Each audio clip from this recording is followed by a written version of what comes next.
You talked about elevating your art being connected to nerves, but like, what does it mean to elevate your art in this sense? What are we getting from Eternal Sunshine that we haven't gotten before? Well, I think it's very different in a lot of ways.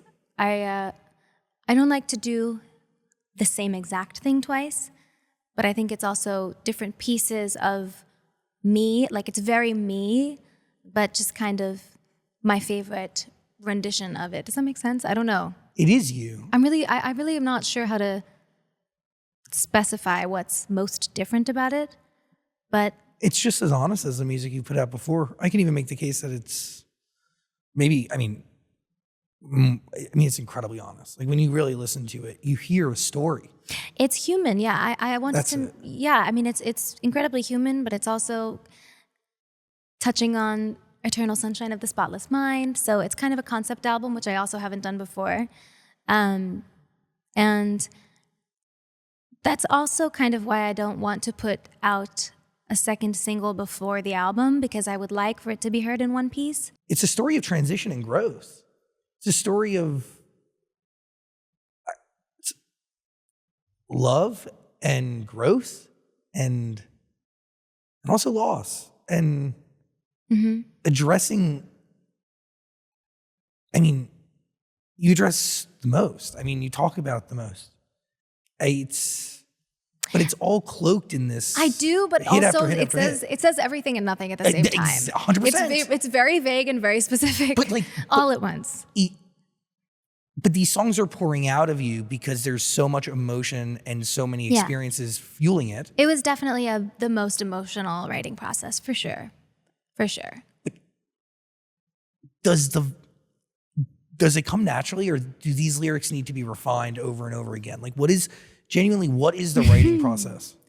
So I definitely did several passes at all of the songs just to kind of be protective, because I wrote them when I was very emotional, some of them, and then some of them were more, there are bops that are more fun, but actually even some of the bops I cried writing.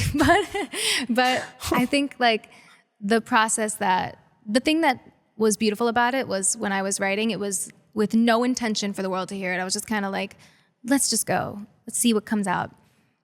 And then when I was done, I remembered that people will hear it and how sometimes people can sensationalize things and assign meaning to certain things. And I wanted to make sure that I combed through just to make sure that it was what I intended, which even at my most heartbroken or most pained moments of the past few years, there was so much kindness.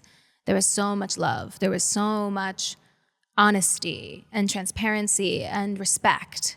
So even at the hardest moments of, the loss and the grief that you hear on some of the albums, some of the heartbreak stuff, like,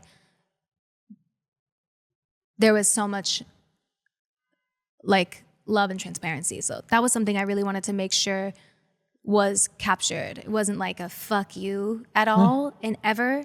Even like track number 2, I tried to make sure it was kind and giving credit for trying and for the goodness that there was.